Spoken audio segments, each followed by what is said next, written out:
Hello, everyone. My name is Matthew Sheehan, and I am the President of the Council of Ontario Drama and Dance Educators. Welcome to Code Conversations panel discussion, Recognize, Reflect, and Refocus, addressing anti-Black racism in the dance and drama classroom. Before we begin, Code acknowledges that our association spans land across Turtle Island, which is the traditional territory of many Indigenous peoples. We honor them as the original storytellers and stewards of this land. May we never forget their legacies, and may we learn well the lessons their descendants have to teach us about living on and with the earth.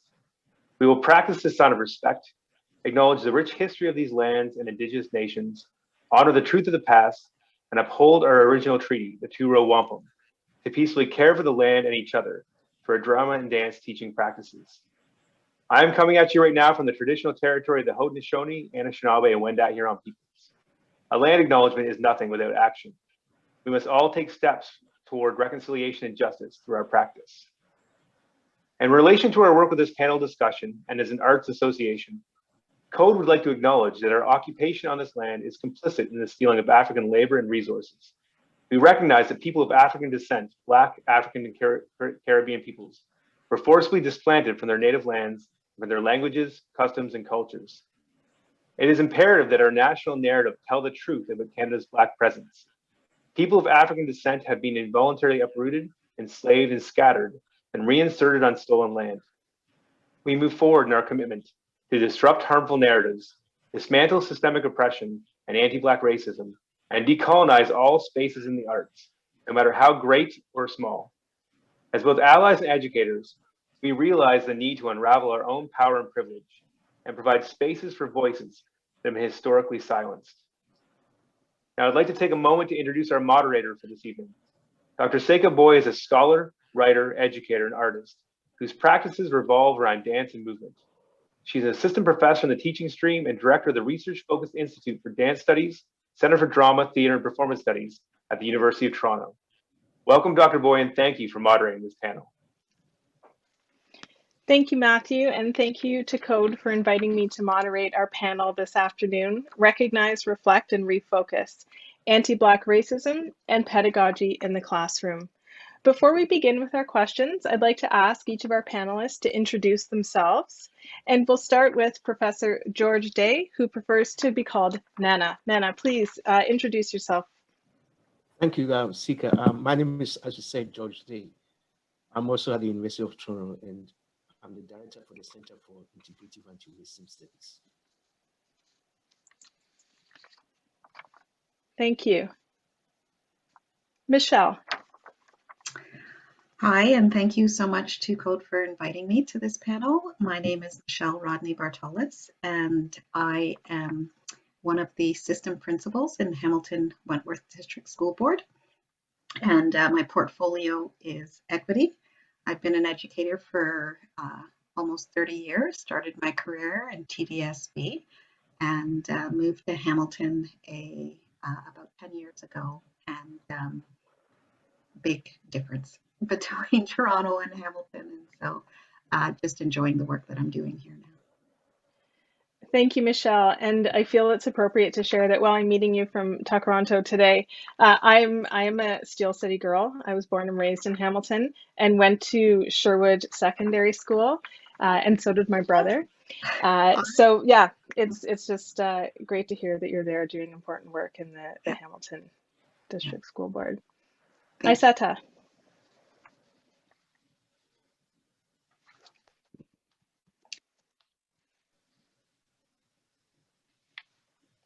Ayesatta, we can't hear you. Can you unmute?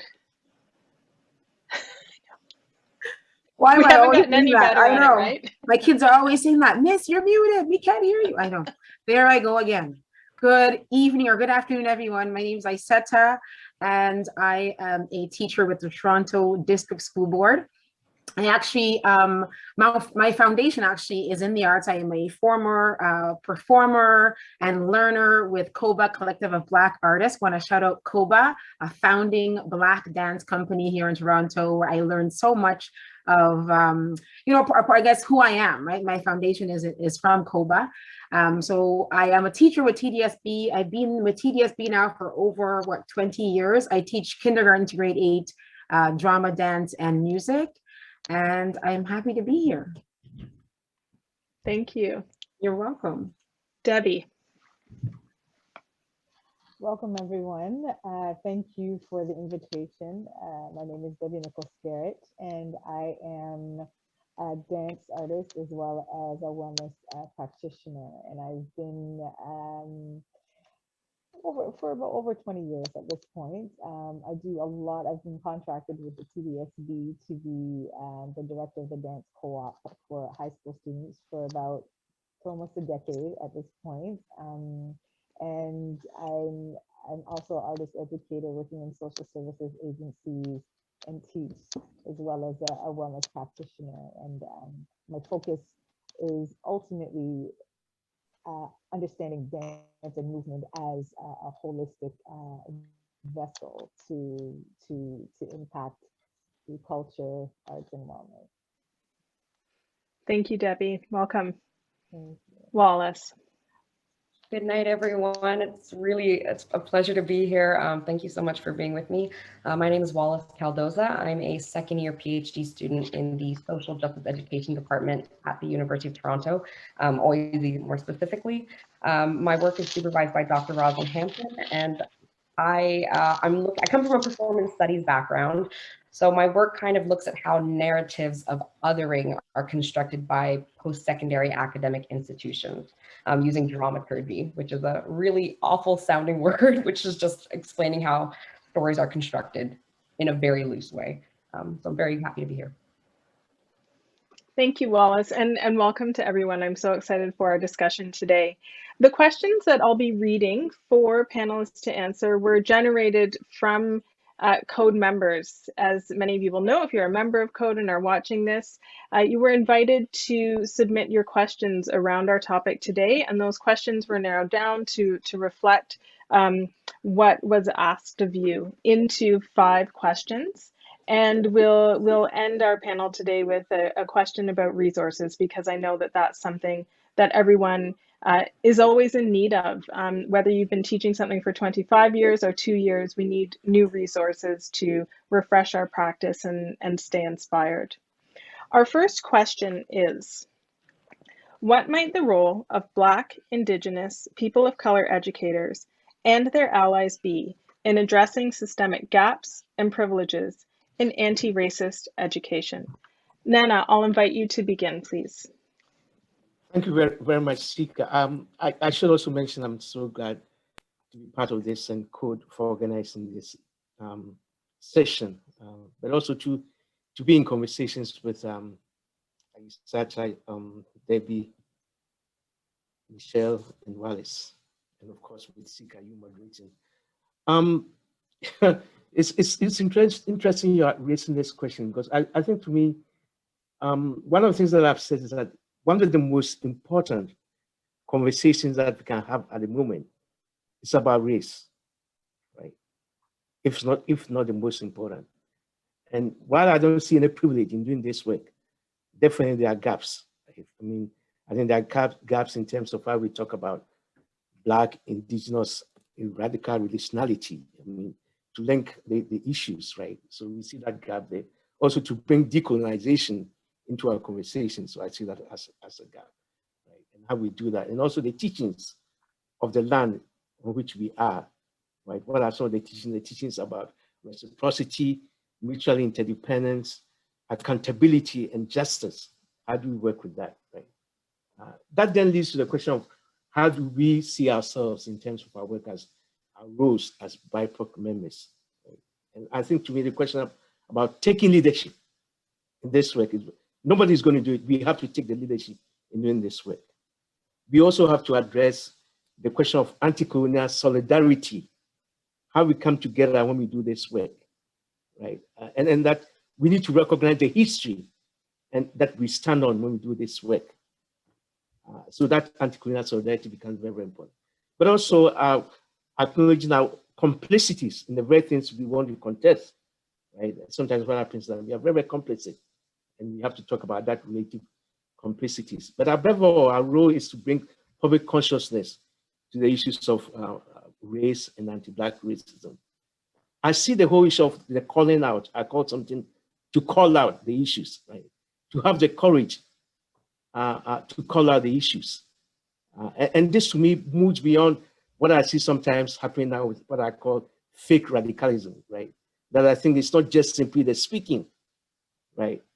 But the action. And you see a bit of that in the fake radicalism that is going on here. So the calling out, there's a lot of performativity around anti-Black racism and anti-racism. People take it more in terms of what we've seen doing this work. You see it sometimes in the way people issue solidarity statements. So like it's a race to issue solidarity statements. And you begin to ask, where have you been all these years, right? So we need to be very, very honest when we do this work. This work is about liberation. It's about reclaiming our humanity and to bring that into, and I think we have that a role to insist that this work is about talking about human liberation, is about talking about questions of power, white supremacy, talking about whiteness and privilege, and what this means when we live in communities, to bring this into to the front. And I think to me, when we talk about the question of gaps and privilege, we also have to talk about the consequences of doing this work. The consequences of doing this work. I've always said that we can't have these conversations over a cup of tea. We can't have a conversation on anti-Black racism over a cup of tea. You're going to ruffle feathers. People are going to get upset. But that's part of the work. It's part of the work. Because it's about power, it's about privilege, it's about supremacy, and how we deal with that, address that. And I think we have to take the leadership and the foresight in bringing a public consciousness to these conversations.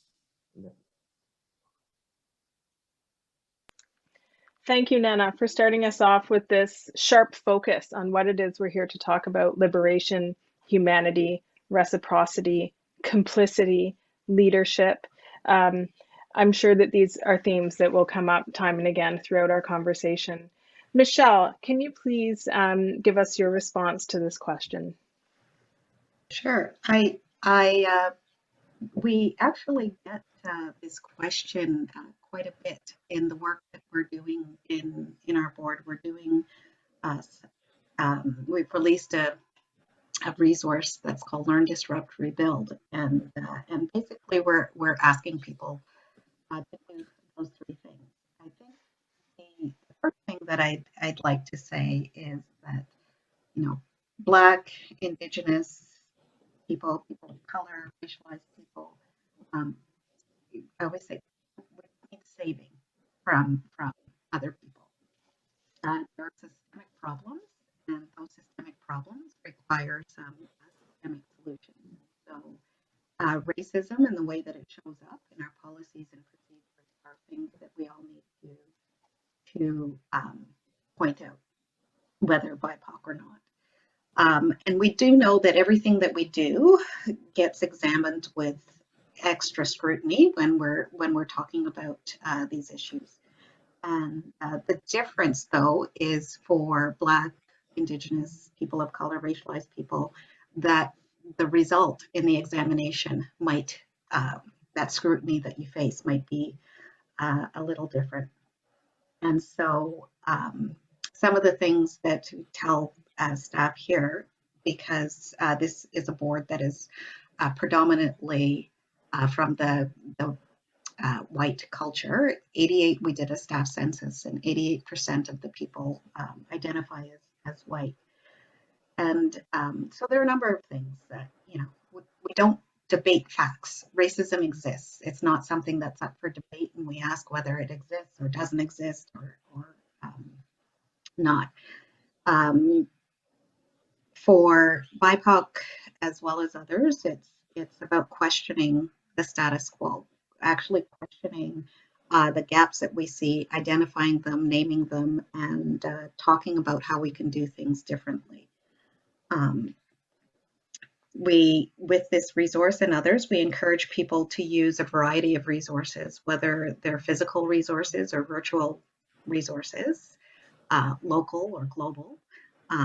That it's very important for students, all students, to see a variety of resources, no matter whether you have students, racialized students in your school or not, because in Hamilton, the way that it's situated, there are some schools that you wouldn't find many racialized students, but it's not an option not to bring those resources into schools.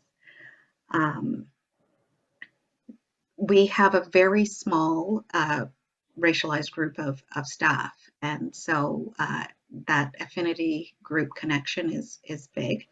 And encourage people to take on student teachers, because in taking on students from faculties, you can encourage and teach that kind of next generation of what to do.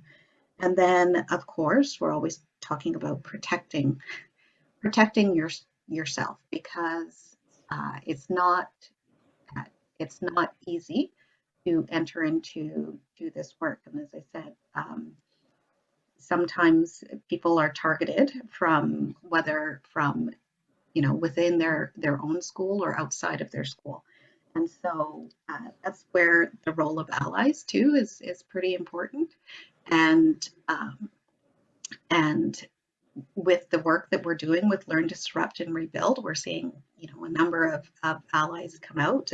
Part of the reason that I'm here is because one of the teachers, Tessa Lofthouse, is somebody in code and has really engaged in the work and had conversations with her. And really, our director has too, as a white Christian male, heterosexual male, encouraged other white heterosexual men to speak up and speak out and call things as they see them and hold people accountable, and that support of the work that people are doing. And identifying allyship is not something where you jump ahead and try and lead it beside or behind, and really trying to step in when people from different parts of our organization go into attack mode, as I call it. And, they're not happy with looking at and reviewing policies or procedures or anything else like that. And so, as an ally, using that position of power and privilege to speak up and actually give other people, more racialized people, the voice, the platform to say what they need to say, but validate and speak up. And I think people have to be willing to step outside of their comfort zone and know that the work is not easy, and it's a long and ongoing process. And I think about how, as I said, I've been in education for almost 30 years, and thinking that being on a trajectory and being in a board that was having these types of conversations a while ago, and then moving to somewhere where it is completely different. And so going through that sort of learning and the fear and the learning and the growth and back and forth through those phases is something that I think Black, Indigenous, and racialized people do, as well as allies. But you do it differently depending on where you are in this province. And so I think that people in the GTA maybe enter into those roles differently than people outside of the GTA, just because of circumstance. But the overall message is you have to enter into the work. I don't think it's optional. I think it's when you take that, when you renew your license, like I would fight for when you renew your license every year, it's really on there that you are entering into trying to better the lives of all of our students, not just those in the dominant culture. Thank you, Michelle, and thank you for your offering in terms of systemic problems requiring systemic solutions and speaking to the length of your career to date, 30 years. These systemic solutions require time and timeline and leadership and mentorship and taking on student teachers, so critical. So thank you for that. Before we move on to our next question, do any of our panelists have anything they would like to add to this first question? Each panelist will be answering a couple of questions, but I'll invite people to add. No. Okay. Our next question. What do you see are the key issues in addressing anti-racist education?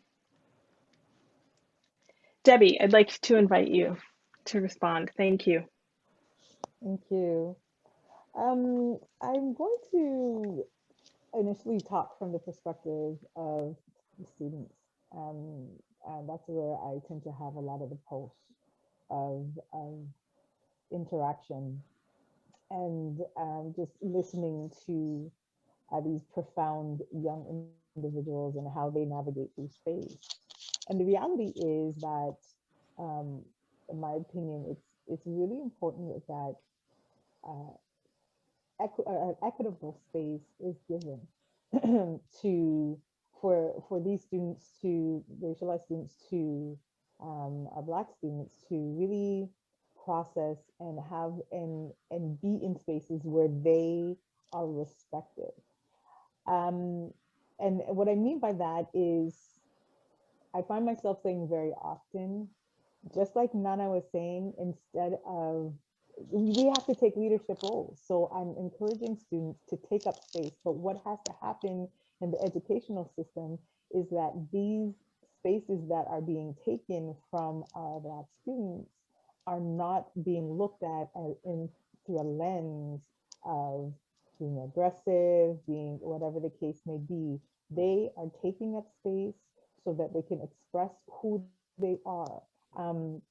I find it very disheartening, for example, when you have, and I'm speaking from a dancer artist perspective, when you have exceptional students, wonderful movers, beautiful expression, physical storytellers, and they have hopes and dreams to attend post-secondary education in Toronto or in Ontario.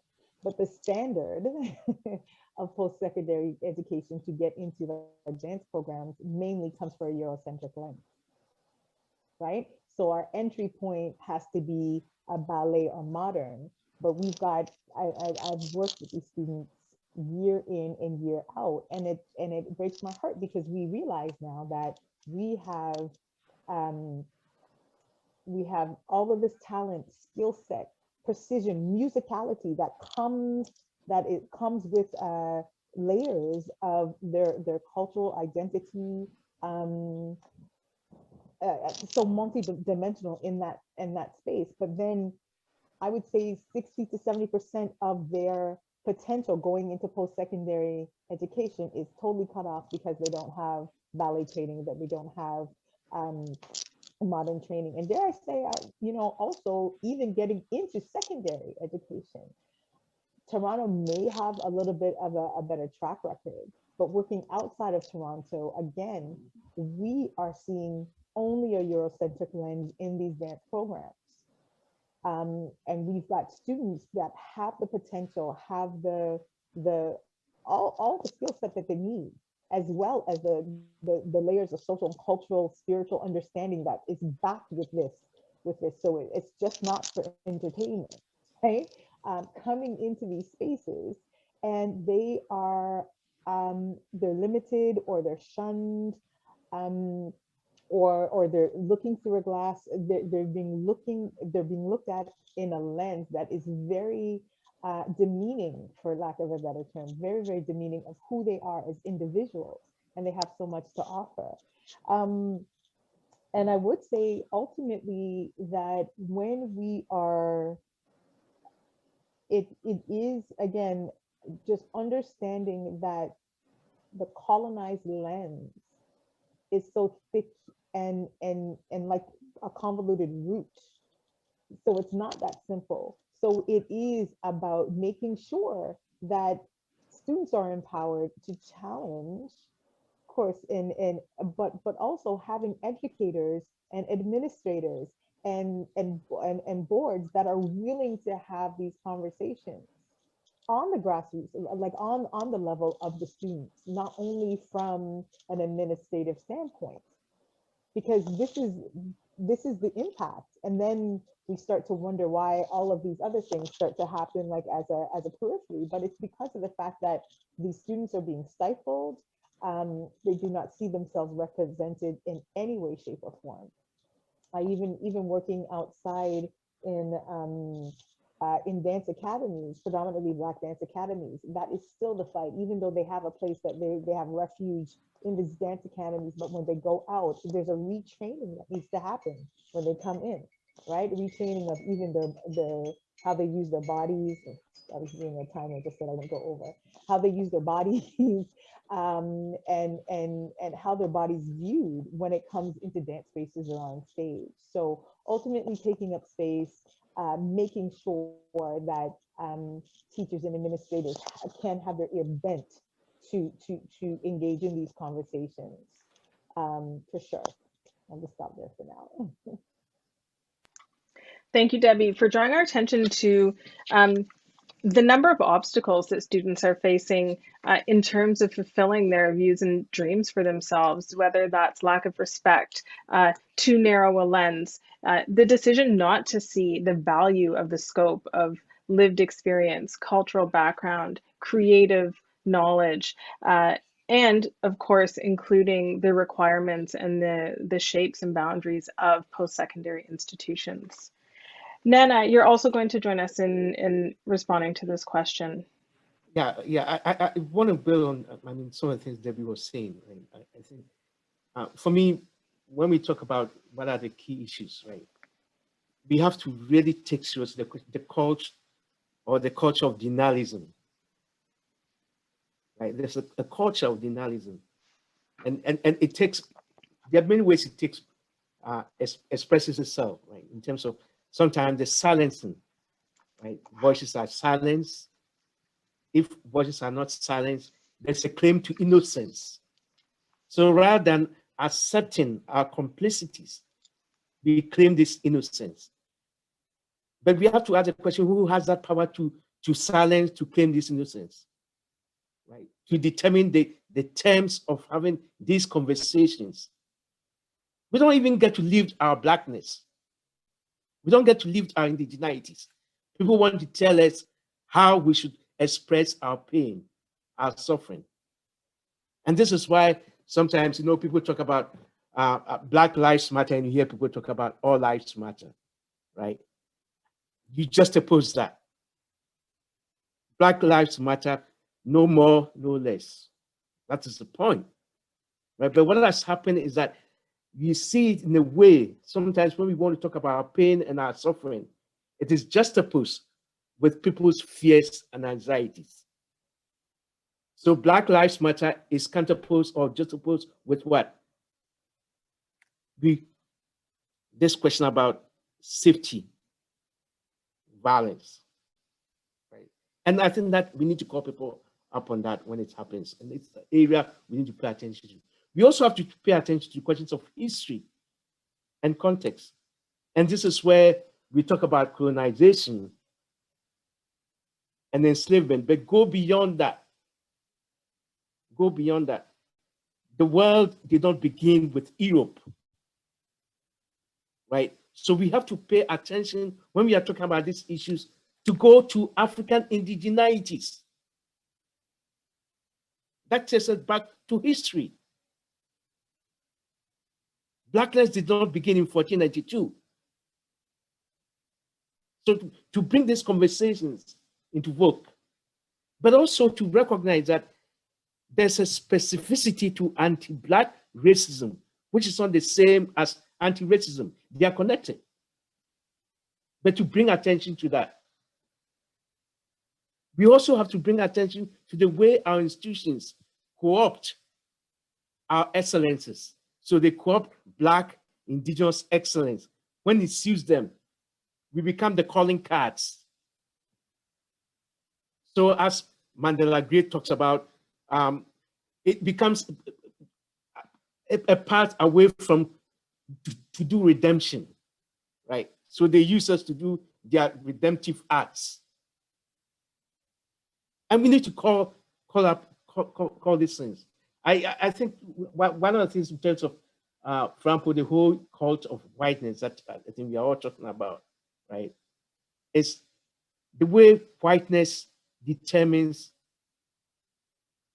the rules and the standards of the conversation. And I'm talking here about questions of legitimation, questions of validation, whose stories, whose experiences count, how these experiences should be told. Now, if we're going to focus on these issues, then we also have to protect the people who speak on these issues, who research, who write, who study on these issues. I see a lot of people who are in these precarious situations doing this work, and the institutions do not protect them. They leave them out there to face the wrath of society. But we also have to pay attention to how we map questions of power, because there are colonial hierarchies. The school system, right? I mean, for somebody who's talking in the Faculty of Education, we have to look at how the colonial hierarchies and how they play out in our school system. These questions about who is smart, who is dumb, who is scholarly, who is not, who is critical, who is not. These hierarchies, they're all colonial hierarchies, and they reproduce themselves. So we have to pay attention to them. We have to pay attention to the way certain knowledges are imposed, the imposition of colonial knowledges in our education. We have to pay attention to that. And this is why, to me, I think, look, when we're talking about these issues, right, people sometimes talk about, well, are you going to force people to teach or what? I think we have to mandate courses on race, courses that have to do with these interstices, whether it's gender, class, sexuality, oppressions. We have to mandate them in the system. If you're going to make a headway, we have to mandate these courses. So we have to, and this is why teacher training, for those of us who work in the schools, teacher training becomes very, very important. We expect the teachers of today to have a conceptual understanding of these issues in order to teach them in their classrooms.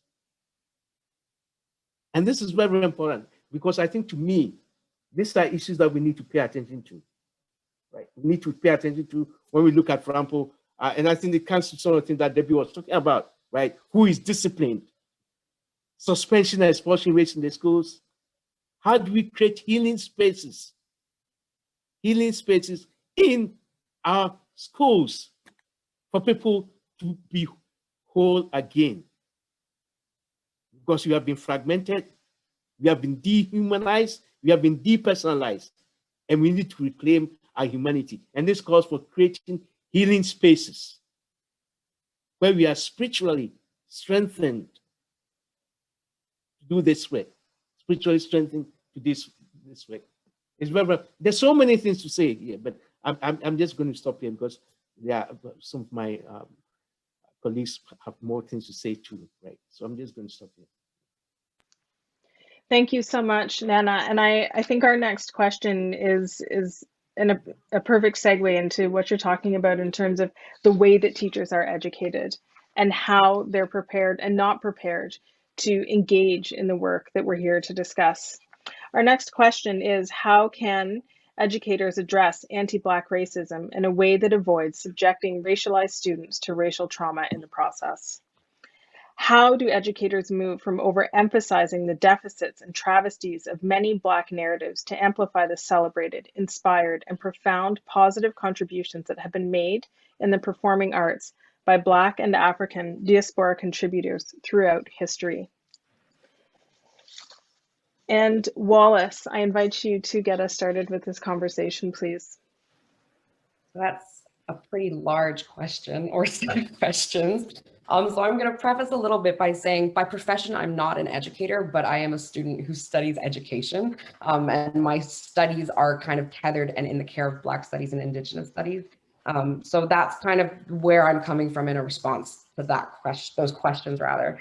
I think the gut instinct is to almost be like, why do you want to? Because as evidenced by the questions, by the answers and responses from this panel alone, it's a commitment to not just handle the stories, if that's why we're going to phrase it, but to also handle yourself in relation to the stories. That's a commitment. So, you know, that first impulse is to be like, well, why do you want to? What's your stake in it? And I think there's a bit of a trap in the question in terms of almost having the response being like something along the lines of, well, I guess we'll just share all the positive contributions and we'll denote what positive means. We'll ascertain that for ourselves, and just, you know, whether it's from teacher to student or student to teacher, we'll just find all the narratives that describe positive contributions. And it just feels like a trap. It just feels too simple, because I think given the time, space, and place and systems that we live under, we've seen how narratives, especially narratives of trauma around anti-Blackness, anti-indigeneity, and, you know, as evidenced recently, anti-Asian racism, those have all been kind of co-opted and codified, and actually under these systems are often rewarded. There's money attached to these traumas and these narratives. So there's an investment in making sure that they're propagated and proliferated. And my worry and my fear is that in simply going to the other end of this beaming spectrum, I'm just only sharing positive things, what happens to those positive narratives as they get handled by institutions and the systems? Do they, you know, how do they get handled? Do they get attached to capital and money and whatnot? So I think what I'm going to defer kind of to the knowledges of one of my mentors, Tanisha Tate, who's the artistic director of Kahoot Theater. She often talks about nuance. And this is where the dramaturgy part comes in terms of looking at how stories are constructed and shared, and understanding that a story is a story and you can kind of analyze it, and, you know, there's positives and negatives. It's just too simple, I think, to call something completely negative or completely positive sometimes, which again sounds a little bit too simple. But I'm thinking, and I would like to name some of the scholars and activists and artists who have nuance, essentially, when it comes to determining how to share stories, whether from communities of Black folks or Indigenous folks, et cetera, other folks who are othered. And I'm thinking of work by, you know, Fikilia Numalo, Dion Brand, Catherine McKittrick, you know, Andrea Davis, Rosalind Hampton. You have someone like Cyrus Marcus Ware, Raven Wing, Sylvia Winter. You have places like Kahoot Theater, Obsidian Theater, that just produced 21 Black Futures. And all these folks have this really nuanced ability to kind of holistically look at what does it mean to share narrative in the first place. They grapple with that question at the get, which is, why do you want to engage? How are you going to engage? What are the rules of engagement going to be? And I think if, in regards to this question, perhaps in the education system, definitely there needs to be a shift away from, as Nana said earlier, and Debbie, and as everyone has kind of espoused, a definite move away from kind of canonizing and making sure that Western narratives are privileged or are made to be the norm that has to be met or studied and whatnot. And I think that Black studies, as one of my friends in my cohort says, is a capacious field that really knows how to kind of contend with, critique, and, you know, reconstruct how we think of things like time and space and story, and how we maintain community and whatnot. And I think Debbie mentioned it earlier in terms of, you know, the monolith of anti-Black violence is not monolithic, as we all know. It's a strange construction. It's not simply one nice, neat packaged thing that we can kind of dismantle. It's messy, it's complex. So as you said, if it's systemic, you kind of need systemic interventions. And in the same way, you think of Bell Hooks, who talks about marginal work, there also has to be interventions from other systems as well, not just the colonial system that we're in. So I think I will leave it there for now, but it's a pretty complex question. It is a complex question, and thank you for drawing attention to ideas of nuance and all of the space in between the so-called negative and the so-called positive, and how do we think about life, and as Nana said in the beginning, humanity and liberation, and the places and spaces that happen within story. Debbie, would you like to add to what Wallis has responded with?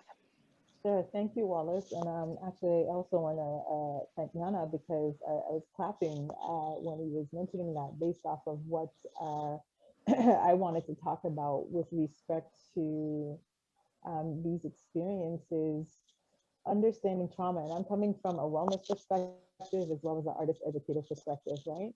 And so we do have to create these holistic spaces, these healing spaces.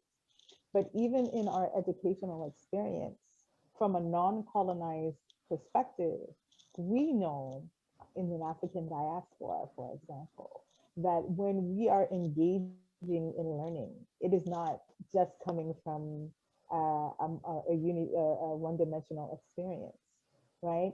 Musicality, engaging in movement, engaging in storytelling, all of these things, number one, yes, are healing. So we're able to tell our stories in such profound ways.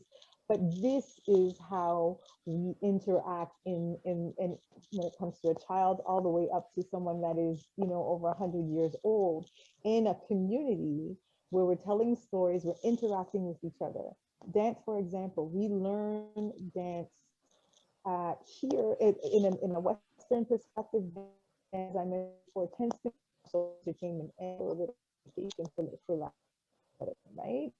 In many experiences. But we know that dance was, when I say communication, dance was a survival when it came to the Atlantic slave trade. But again, as Nana mentioned, even on the continent, before our cultural entity, dance is a way that we interact, how we celebrate life, how we celebrate death, how we celebrate and connect to spirituality, how we celebrate, how we understand how to heal our bodies.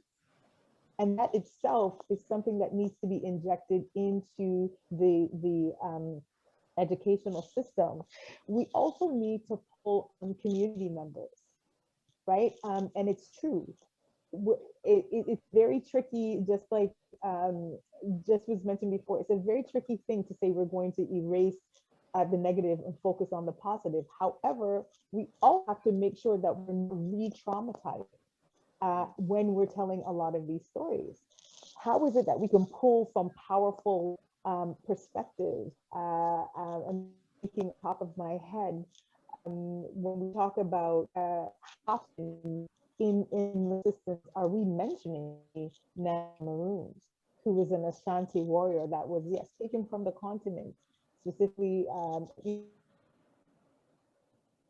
Ashanti woman taken from the continent, placed in Jamaica, but escaped because of her she had attended well before she was gone slave trade, and then created maroon communities throughout Jamaica. And this, I'm only talking about Jamaica, but maroon communities are scattered all over the Caribbean and the southern South America. And understanding the power that resides in these stories, in those narratives, right? We need to infuse our students with that type of understanding that, again, the transatlantic slave trade is not where our history started. That's where it's been interrupted. You hear that often, but it's so true in the sense that we talk about how we're connected to nature, how we and it is not separate from a learning educational experience, especially in this time, in this day and age, when all of us are relegated to online learning, and you see students just totally being disconnected. But why can't we reignite our cellular memory? And I'm speaking from African context, right? African Caribbean context. Reignite our cellular memory and understanding. This is the same things that we want to connect and learn about are the same things that had us surviving through the transatlantic slave trade, and the same things that had us thriving on the African continent before, right? So I actually, and I know that there was a conversation before, for example, about the crucible. I'll make this really quick. The crucible, I believe it was Arthur Miller's The Crucible, and the character of Tituba being the first person that was held or convicted with respect to the Salem witch trials. And that is where that story stops. And I know a lot of students, a lot of teachers utilize that that story as a context for theater.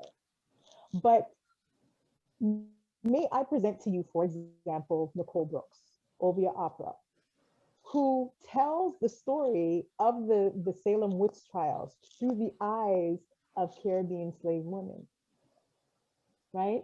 And it is a very powerful story that is internationally acclaimed musical. But these are where you tap into the power and the healing aspect of our stories that can be imparted in school systems. I mean, I can go on in names of so many other things, but there are tons of workshops out there if we tap into our support system, as Nana said, because a lot of people are left alone when they're out there, but we need to be able to identify the community members, the activists, the artists, the healers and everything, because that is the community that needs to be rallied up so that we could take up space and help navigate through these traumatic terrain and hopefully have more of a more empowered experience moving forward. Just leave it there. Thank you, Debbie. And thank you for bringing to the conversation that dance can also teach us how to live. It is not just something, we're here and this is code and drama and dance educators, but dance culturally teaches people how to live. It is a tool for education. It is a tool for healing. It is a tool, a way of being, and so many things happen through dancing. So thank you for bringing that to our conversation. I'll ask panelists to hold their thoughts. We'll get through the next two questions, and if there are ideas that people would like to return to, we'll ask then. Our next question. I just want to make sure, yeah, okay. Educators are encouraged to use anti-racist pedagogy, but face consequences when participants and the community are policing changing expectations around appropriate language, making the subject matter uncomfortable and difficult to discuss. What might be your advice to educators about how to gain confidence when engaging students in learning about anti-Black racism and navigating conversations around related issues? How do we take on the responsibility of this work in the face of criticism from parents and administrators? And Ayesatta, I'll invite you to get us started here. Okay, let me unmute my mic this time. So with this question, I just want to, begin by talking about what many people have already mentioned already on our panel, and that is that this idea of just being uncomfortable. And, in order for us to, as educators, as community, even within your schools, to engage in these dialogues, we need to be okay with feeling uncomfortable. Like, that's the bottom line.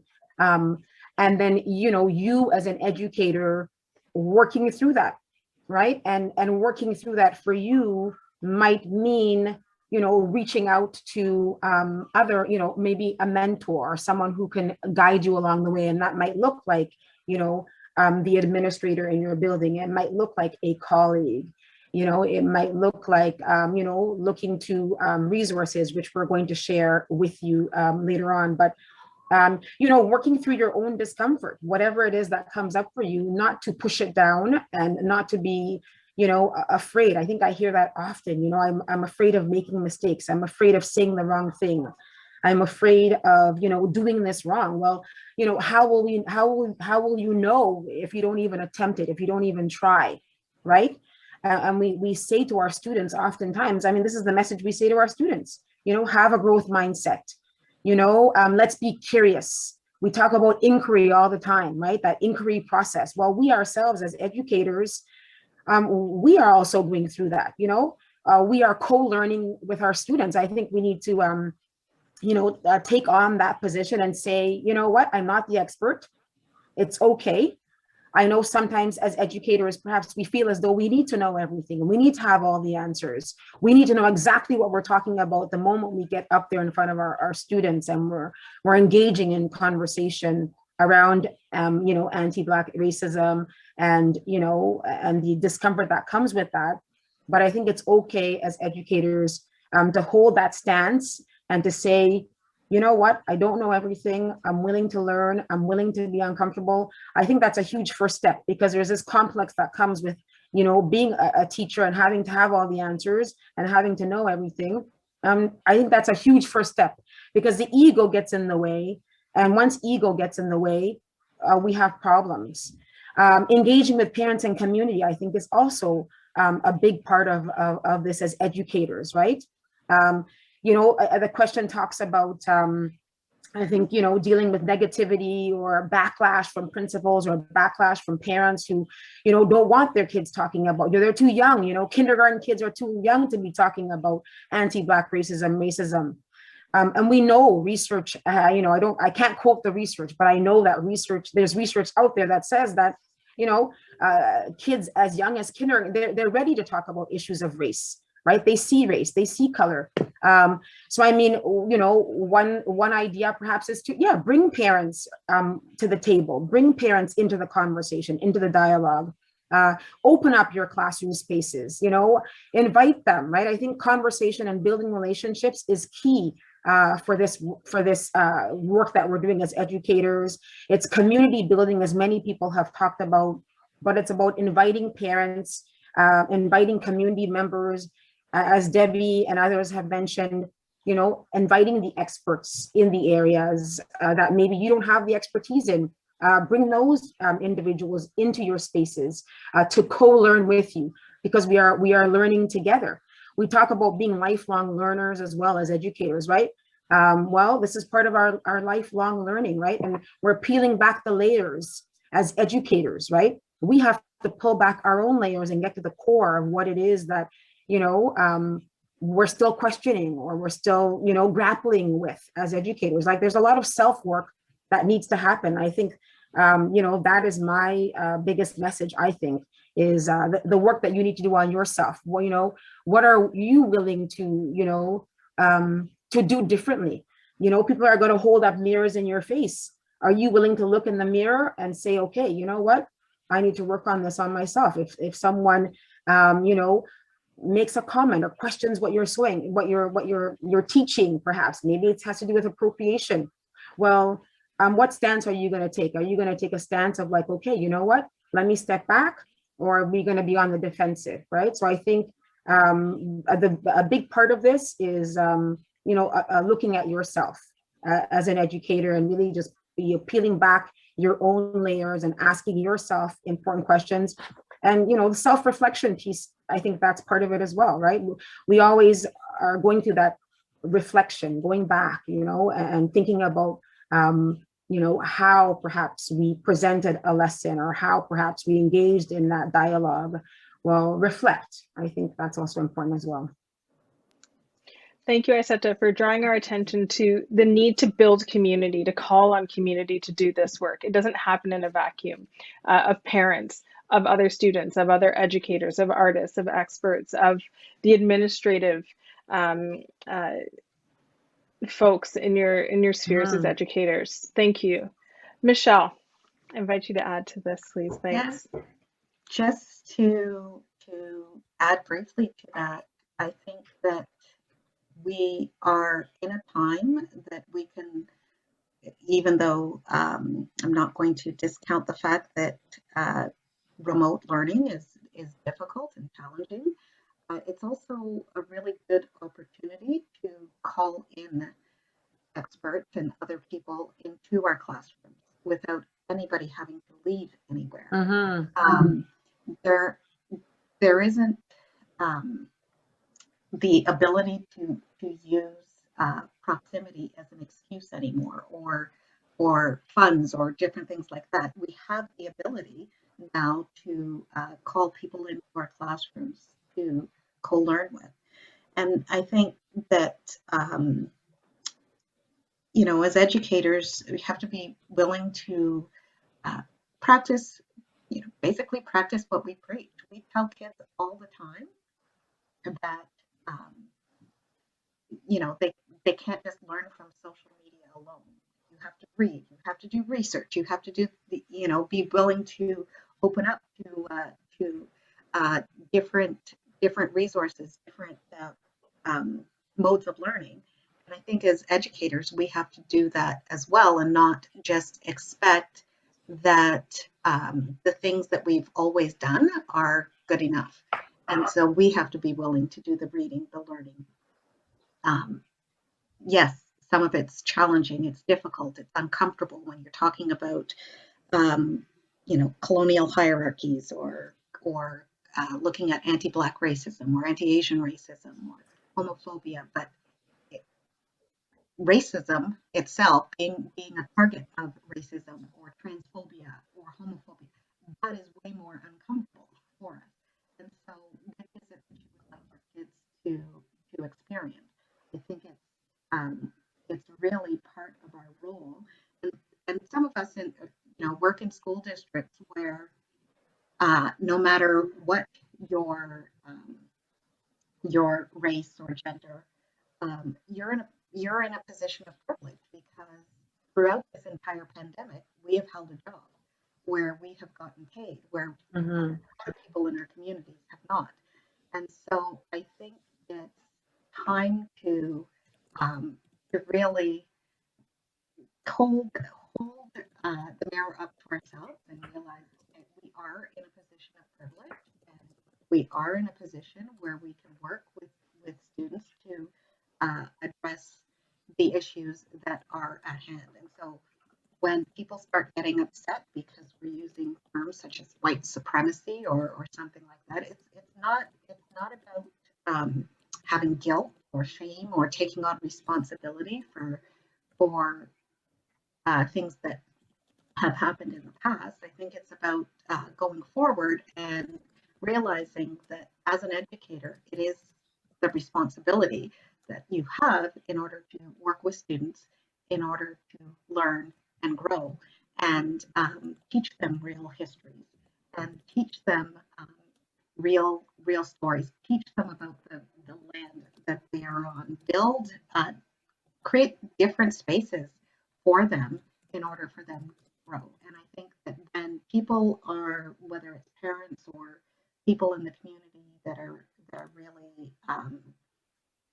getting criticizing the teaching that's going on, you know, create the third space to send them to. There is a lot of information online. I work with K-12 teachers, so the unions, even ETFO, has wonderful resources that you can send people to, so that you don't take it as this personal path. And as I said before, it's not a debate. I think it's about educating the students that we have, and especially the arts is a great way to introduce developmentally appropriate ideas around identity and intersectionality and racism and anti-racism. You can do that through music and drama and visual arts and media in ways that are really accessible to kids from kindergarten to grade 12. And if we think back to our own childhoods, you know, when we were younger, we were interested in human rights issues, I think, as young children. You know, that sense of fairness and that heightened sense of like right and wrong, those are things kids actually want to get into. And it's all part of really advancing their critical thinking skills and critical literacy. And so I think that you are going to have criticism, and but the alternative, I think, is worse. And so I think that that often adults, we kind of make ourselves the focus of whatever it is that we're doing. And we aren't the focus, it's the kids that are the focus. And so if you want to not recreate things that have already happened, you need to work with the kids to create different futures and introducing them to ideas and resources that allow them to actually think about things differently for the future. And I think, as I said, I think that's part of our role. Thanks, Michelle, for this statement that the kids are the point. I can't remember exactly what you said, but the kids are the focus, and that we need to be willing to be uncomfortable in order to do the best work possible in the classroom, and that the arts are a way to do this in ways that aren't necessarily available in some of the other areas of studies that kids are sitting through and working through, and that there's an opportunity there. Thank you. Wallis. Right. I said, Michelle, thank you so much for, like, my gratitude is outpouring. I'm going to just have to sit with what you said for a bit. So I would like to respond, but I'm going to just build slightly. So I'm thinking a little bit of, Michelle, what you just said about the student, the kids and the students being the focus. And it's also interesting as a student myself to remember that to think about what I and other students are focusing on, which is our teachers and our learning and all the sources of our knowledge and whatnot. And this question brings up, it prompts this feeling and this question of, how proactive can one be, given the onslaught of criticisms that are inevitable almost because of white supremacy, of course. And I think what this question really makes me kind of sit with is this idea of fallibility and failure, this really, really distinct aversion in these institutions to failing, and sitting in not only just discomfort overall, but the discomfort of knowing that there has been a failure on that behalf. And it's so fascinating because there's so many angles to look at it from. But in terms of this idea of responsibility and failure, I mean, there's something, and this discussion has already been going on, like we said, but it's just it feels like a shared responsibility, this negotiation, this shared idea of constantly putting into question what feels good pedagogically, what feels good socially, what feels good in the classroom, what's going to feel good after you leave the classroom, whether online or not. And I think that there's, to everyone's points, we're up against this very Canadian ideal of multicultural exceptionalism, as if we all exist individually from one another, as if the problems they're not tethered to one another. If it hurts for one person, it may hurt in a different way and maybe in a more acute way, but it will still suck for you, I promise. Anti-Blackness is bad for everyone, and especially for Black folks. So it's one of those ones where it's you're culpable no matter what. So you might as well dive in and have the discussion. But like we've all been saying, if you're gonna dive in, ask yourself why. How are you gonna dive in? How are you going to make yourself legible? What sources, what experts, what teachings and elders are you going to rely on to make sure that your knowledge is bolstered? Make sure that you're coming to the discussion with the intention. And again, of course, we can talk about difference between impact, intention, and result. But I still have faith in intention sometimes. If you're coming in and you're saying, these are my, if I'm coming in and I'm saying, these 4 panelists, these 5 panelists, however many there are of us, I've learned from them, this is what I'm bringing forward, then I have a bit of, it's not really confidence. I think I have care. I think I have a different care that's not linked to a hubris and an ego like we talked about earlier that says, I'm doing this because I don't want to lose anyone else. Sorry, that's just that's the starting point for me and the ending point. Like, you can't lose anyone else. And so there's an idea of transparency, why here? Why are you doing the work here? Why now are you doing the work? And I think, to kind of close off my point a little bit, and to echo kind of what we've been talking about, there's no quick fix under neoliberalism and racial capitalism. There's nothing that's going to come like as a quick answer. This is how you're going to become confident. You're going to talk to these, no, if you're going to talk to an elder, I hope that there's an exchange. I hope there's an exchange there where you're also providing something in that teaching moment as they are providing for you, whatever that care looks like.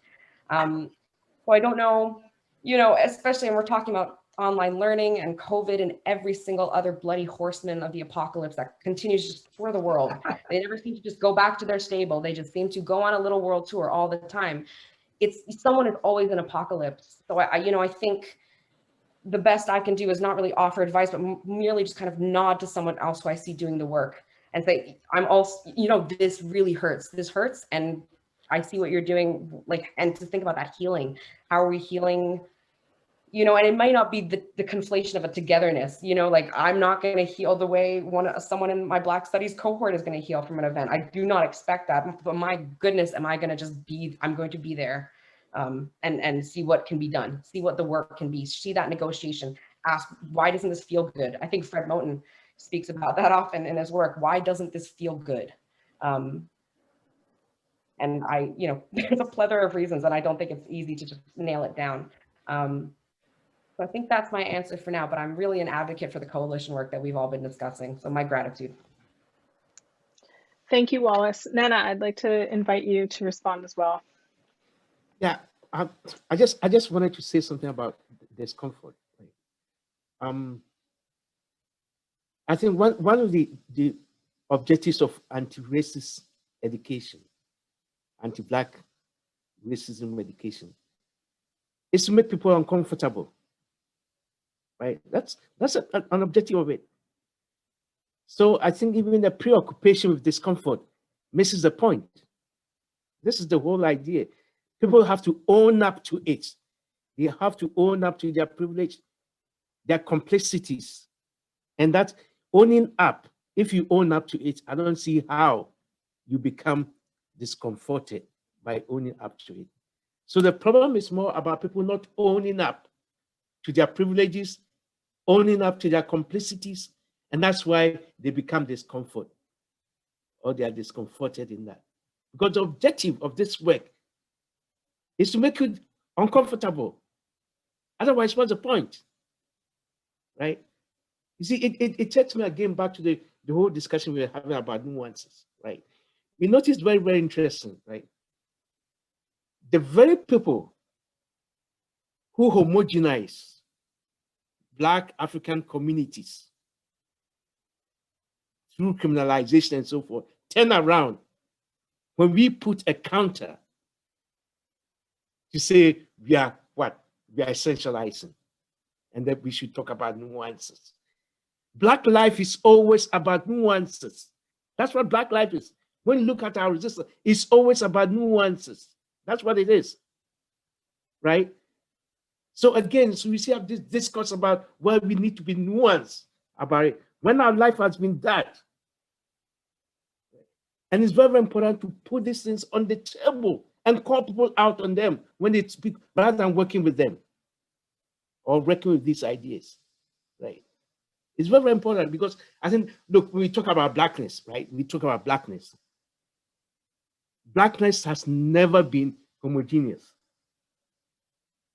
We talk about heterogeneity of Blackness. This is why when we talk about the cartographies of Blackness, Blackness in Africa, Blackness in the Caribbean, Blackness in Latin America, Blackness in Europe, those are about cartographies, lands, and they speak about complexities and that. And I think this has to be, so our life, that has been our history. Our history has been about these complexities and the nuances. But somehow, right, we are always being asked to respond to this idea that somehow when we speak about these issues, we are not being nuanced. We are not being what? Complex about them. And I think we need to call people up on that. You cannot cry fire when you are the arsonist.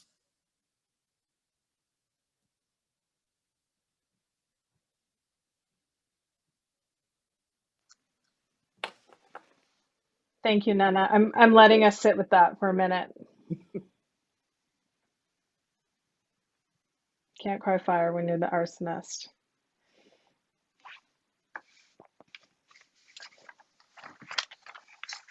Our last question today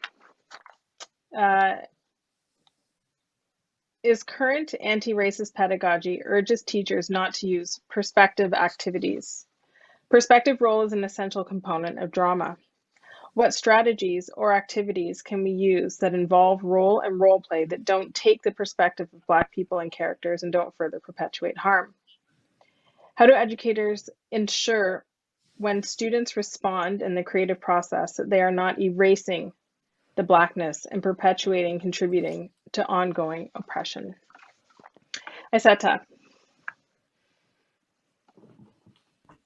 Well, let me try and tackle this question after Dr. Dei. Wow. Whew. All right, I'm gonna have to, yeah, that's a quote that I will hold on to. Choreography, right from there. There's choreography in there. I also think about what Debbie said with the roots. You mentioned something about the roots, Debbie, right?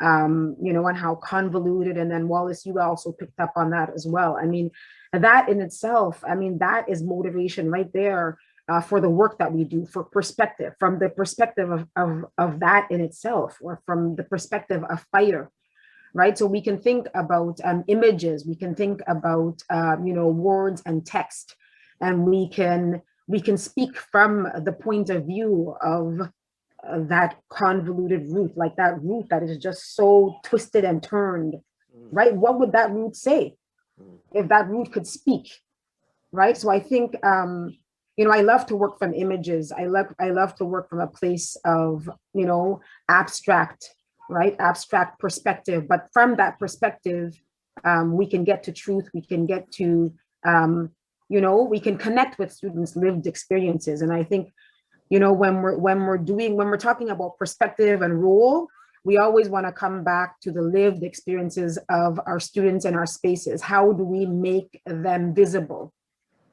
Those who are invisible, whose stories have been invisible, those who feel invisible once they enter a space. How do we, as educators, you know, we talk about care, right? The care that comes with our profession, right? You know, if you're not coming from a place of care, you know, you're in the wrong place.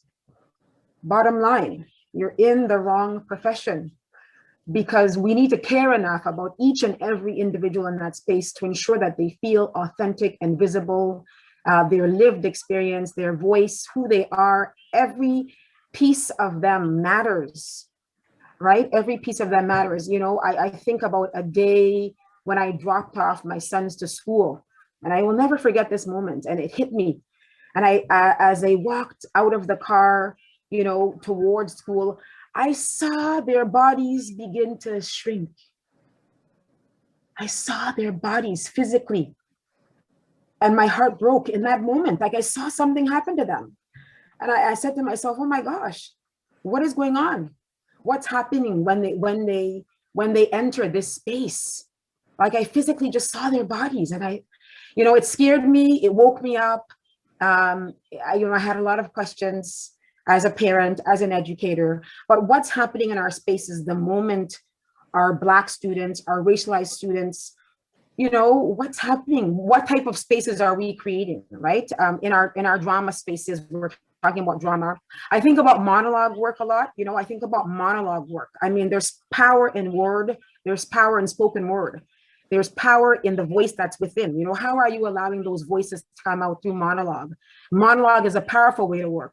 And we can work with monologue from our kindergarten kids up to our kids in grade 12, right? That internal voice, that internal dialogue from the moment they enter our spaces. What are they saying? What are they thinking? What are they feeling? How can you tap into that as an educator? Because that's healing work, as many have mentioned.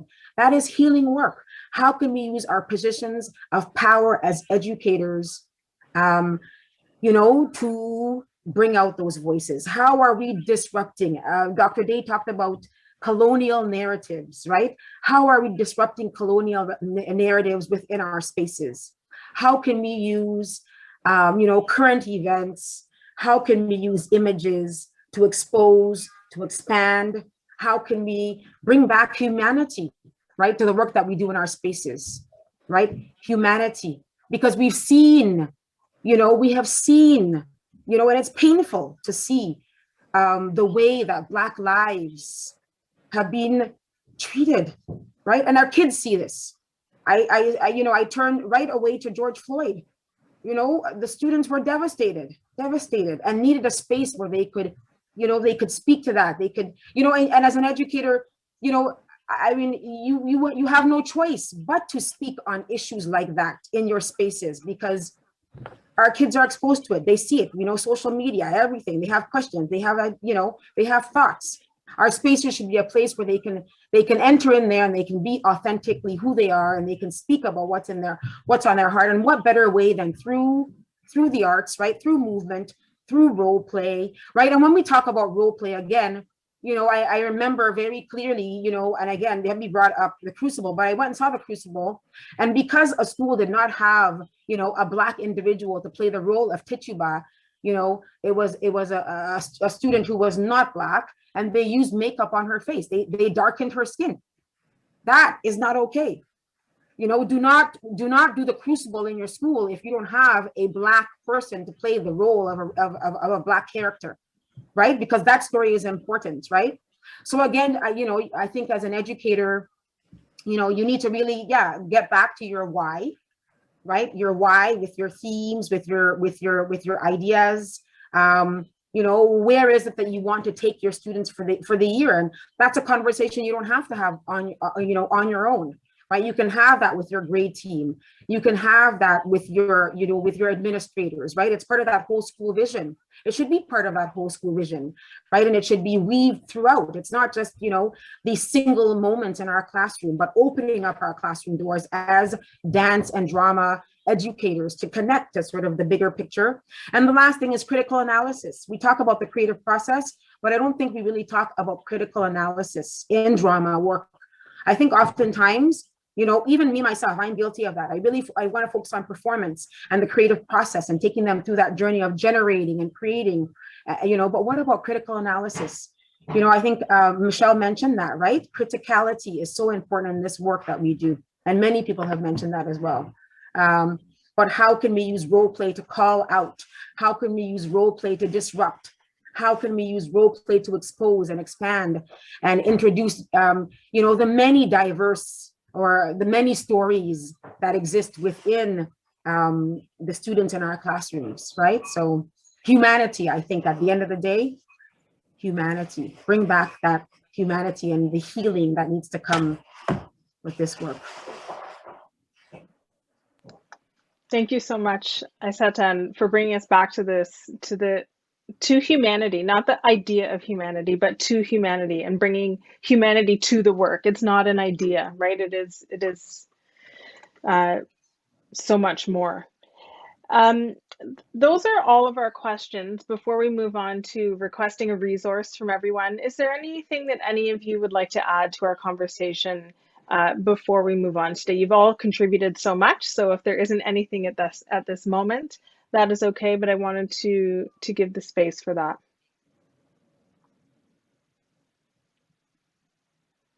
Are we ready to share resources? Yeah. And if something comes to mind as you're sharing your resource, please, please go ahead. So our last question, if you could share one resource, be it a book, film, or other type of resource that you think educators would benefit from reading, what would it be? Nana, I'll invite you to begin. Oh, Lord. Just one. Just one, I know, right? Oh, no. Well, I know my center, right? The Center for Integrative Anti-Racism Studies put up a resource kit on anti-racism and anti-Black. So I think the resource kit by the Center for Integrative Anti-Racism Studies at OISE would be a selling point for me. Yeah. Great, thank you. And we'll compile these resources. Yes. And they'll be send that shared. information. Yes, I can send. Okay, that great. Thank you, Michelle.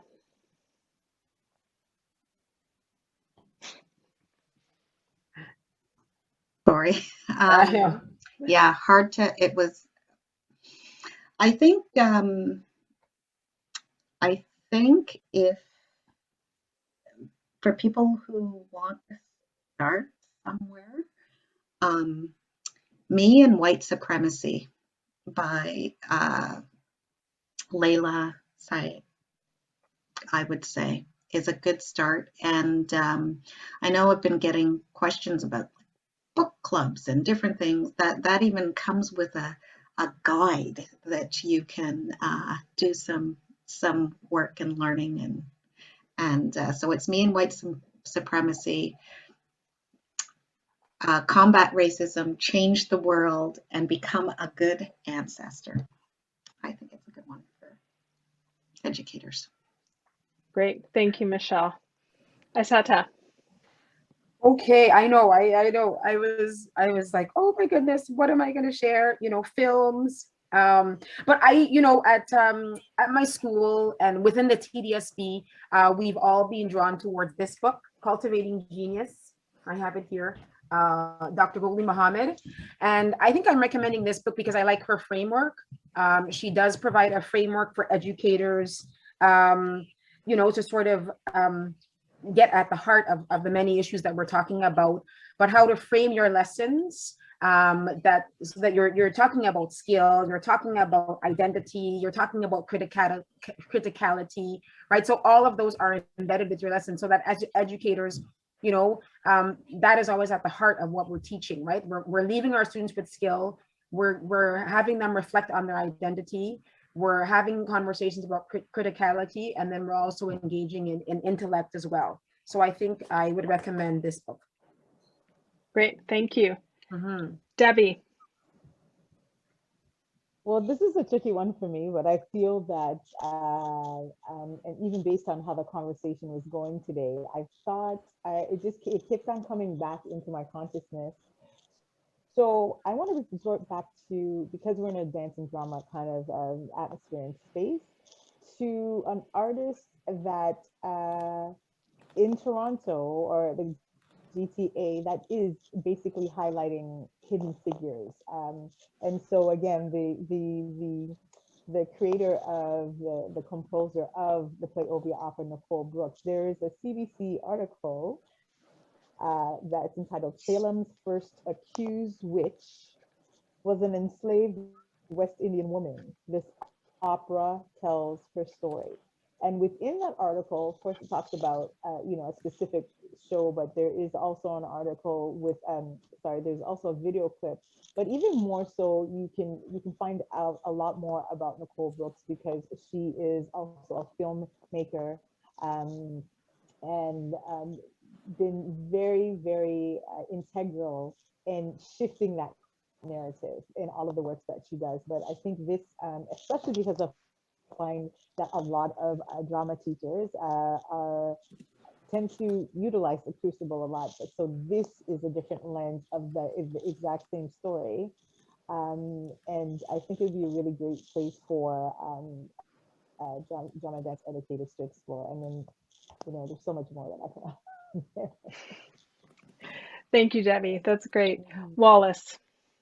Okay, at risk of being a little cheeky about this, I've been like, I mean, as a student and as per this discussion, it's like reminded me that like I like studying, like I like school. And I think that's something that, you know, we lose a lot because we get wrapped up in these yucky frameworks. But what I will offer, I think, is less of a specific resource and more of a practice that I've just started doing a lot more recently. And that's just kind of tuning into your social networks and seeing what webinars and lectures are being hosted. Because we are in COVIDian times, as it were, we have access to, I mean, we've got Nana on the screen, we've got all of you on the panel. And this is one of the many panels that are happening in webinars and sessions that are going on. So, you know, tune into Eventbrite, go on Twitter, go follow, look at academics or artists or activists whose work you really like, because I promise you they're probably doing a webinar and it's probably being recorded and it'll probably be on YouTube later if you have access. But I find that that's a practice that has really allowed me to kind of keep up with contemporary discourse, which really helps push the conversations forward around kind of otherness in general.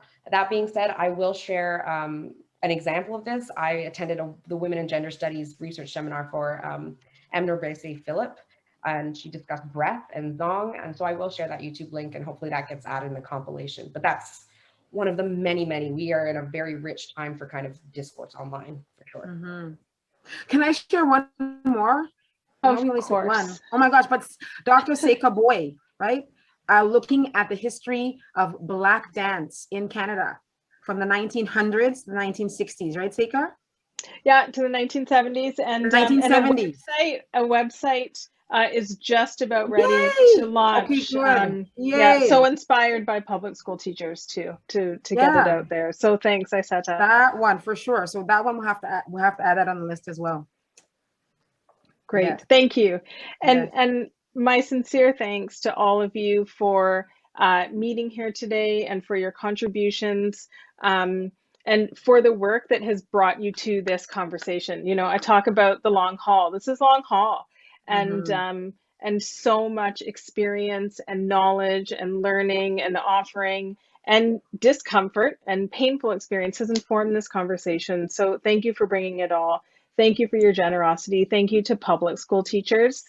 As a mom, as I said before we started recording, of an 8-year-old and 13-year-old boy, I just have so much gratitude to the teachers who have kept rolling through so much. And thank you to Code for this conversation, for bringing focus, for providing a forum for teachers to ask these questions.